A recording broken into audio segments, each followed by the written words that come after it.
দেশ ও দেশের বাইরের সকল মুসলমান ভাই ও বোন তাদের জানাই আসসালামু আলাইকুম। কেমন আছেন আপনারা? আশা করি ভালোই আছেন। তো আজকের ভিডিও আমি বিশেষ করে তাদের জন্য এনেছি যারা বাড়ি বানাতে চান বা যাদের একতলা বাড়ি বানানো আছে এবং মিস্ত্রির ভুলে তাদের ক্যান্টিলিভার বার করা হয়নি বা সেটাকে কি করে আমরা শুধরাবো, সেই ভুলটাকে কিভাবে আমরা শুধরাবো বা চেঞ্জ করব, সেই সব নিয়ে আজকের ভিডিও। এবং প্লেন ছাদ বার করা থাকবে, মানে কোনো রড ছাড়া নেই, সেই সব ছাদকে আমরা ক্যান্টিলিভার বার করব কিভাবে, সেই প্রসেসটা আজকে দেখাবো।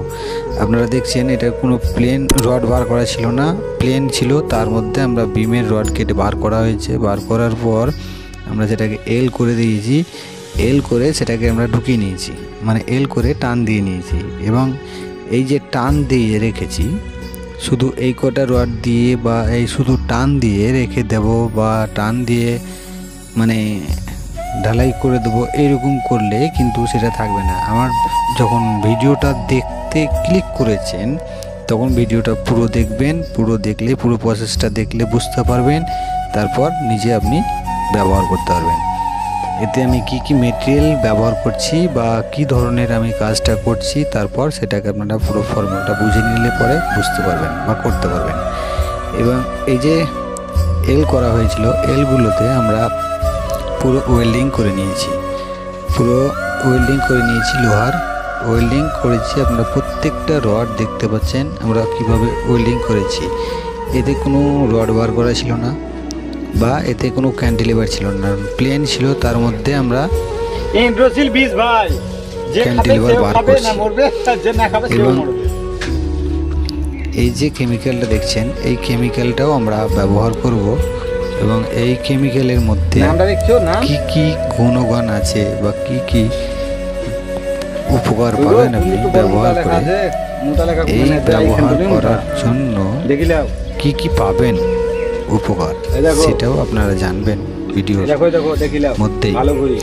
তবে এই কেমিক্যালগুলো অত কম খরচের, মানে খুব ভালো দামি বা খুব ভালো কেমিক্যালের কাজ, যেরকম টাকা নিচ্ছে সেরকম ধরনের কাজও দিচ্ছে। বা আমাদের প্রসেসগুলো আপনারা দেখলেন যে প্লেন ছাদের মধ্যে আমরা যে রড বার করে রাখিনি, অথচ আমরা ক্যান্টিলিভার বার করেছি বা বেলকুনি বার করবো আমরা, সেই বেলকুনিটাকে কত সুন্দর বা কীরকমভাবে করতে পারি বা বেলকুনিতে কী কী ডিজাইন করা যেতে পারে, সেই সব প্রসেসগুলোও আপনাদেরকে দেখাবো পরের ভিডিওতে। এবং এখন আমাদের এই কেমিক্যালটা, দুটো কেমিক্যাল মিলিয়ে আমাদেরকে পাইল করতে হবে। এর মধ্যে দুটো কেমিক্যাল ছিল, সেটাকে পাইল করছি আধা ঘন্টা ধরে। একে এইরকমভাবে ঘুরিয়ে ঘুরিয়ে ঘুরিয়ে ঘুরিয়ে সেই কেমিক্যালটাকে কেমিক্যালের মতো মানে দুটোকে পাইল করতে হবে। ফুল পাইল করার পর কালারটা দেখবেন চেঞ্জ হয়ে যাবে, পুরো আপনারা দেখে বুঝতে পারবেন যে আমার এখন কালারটা চেঞ্জ হয়েছে বা এখন আমার কেমিক্যালটা পুরোপুরি মিক্স হয়েছে। যতক্ষণ না কালার চেঞ্জ হবে ততক্ষণ আপনি ভাববেন যে এই কেমিক্যালটাতে কোনো দুটোর মিক্স হয়নি। এবং মিক্স পুরোপুরি করার পর আপনাদেরকে কেমিক্যালটাকে কিভাবে লাগাতে হবে সেটাও দেখাচ্ছি। দেন আমার কেমিক্যালটা পুরো ক্লিয়ার, এখন কেমিক্যালটা আমার লাগার উপযুক্ত হয়ে গেছে।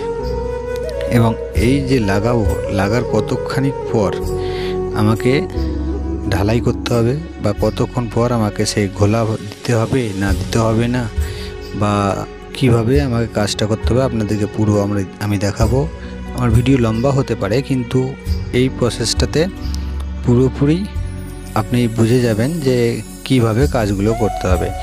এই যে কেমিক্যালটা লাগাচ্ছি, এটা লাগিয়ে ভালো করে মানে এমন করে লাগাতে হবে যেন একটা জায়গাও বাদ না যায়। এবং যে ওয়েল্ডিং করা হয়েছিল রডগুলো আমাদের, সেই রডগুলো অবধি ভালো করে লাগিয়ে দিতে হবে বা রডের আশেপাশেও ঠিকঠাকভাবে জায়গাগুলোকে একদম লাগাতে হবে।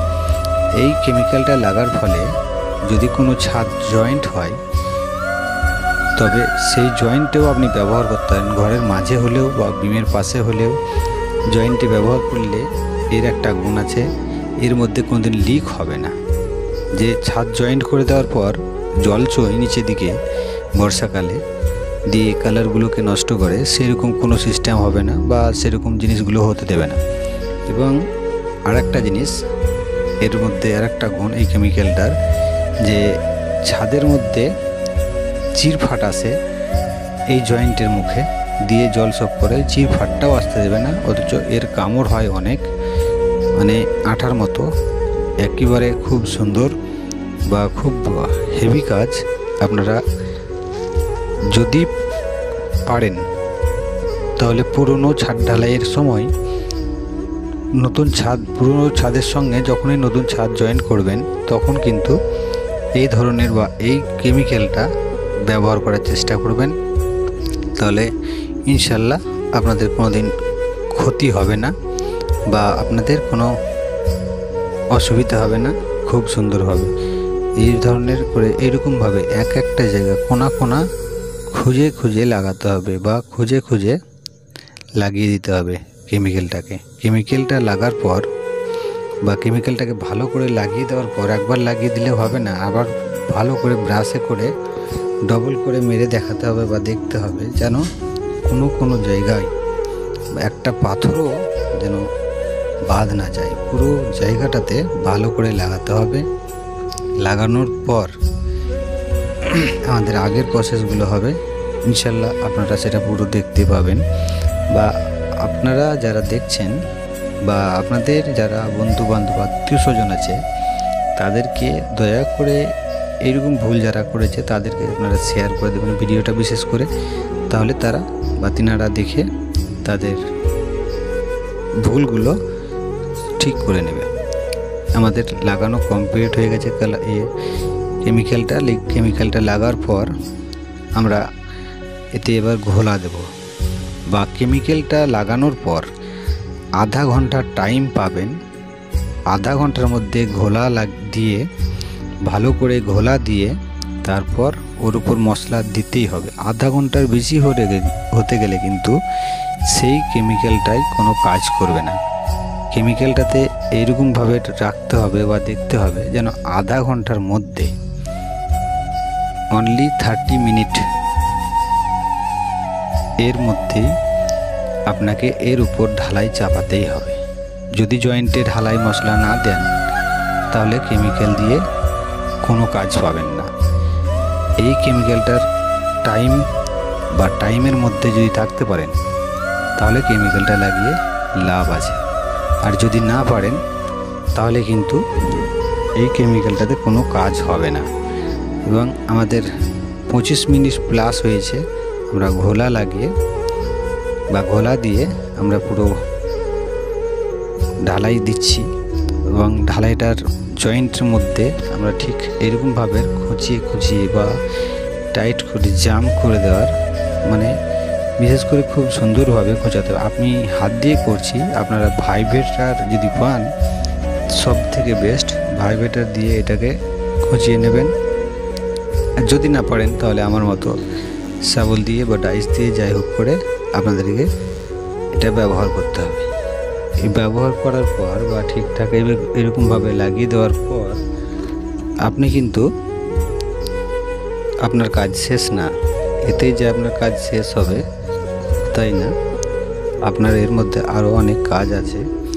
সেসব কাজগুলো আপনারা দেখতে পাচ্ছেন যে ঠিকভাবে বিমগুলোকে ভরাট করার পর কুন্নি দিয়ে ঠিকঠাকভাবে লাগিয়ে রাখতে হবে বা কাজটা ঠিক করে করতে হবে।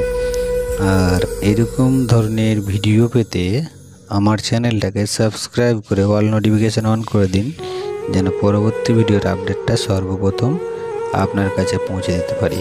এবং আমার এরকম ধরনের কাজ বা এরকম ধরনের ভিডিওগুলা বিশেষ করে তাদের কাছে পাঠাবেন যারা দেখবে বা যিনারা দেখবে। আর এতক্ষণ ধরে আমার ভিডিও দেখার জন্য তাদেরকে অনেক অনেক অনেক ধন্যবাদ। তাদেরকে জানাই আসসালামু আলাইকুম। আশা করছি ভালো থাকবেন, আল্লাহর কাছে দোয়া করব খুব ভালো থাকবেন, আপনার ছোট ছোট মনের আশা কামনা পূরণ হয়ে যাবে। খুদা হাফেজ।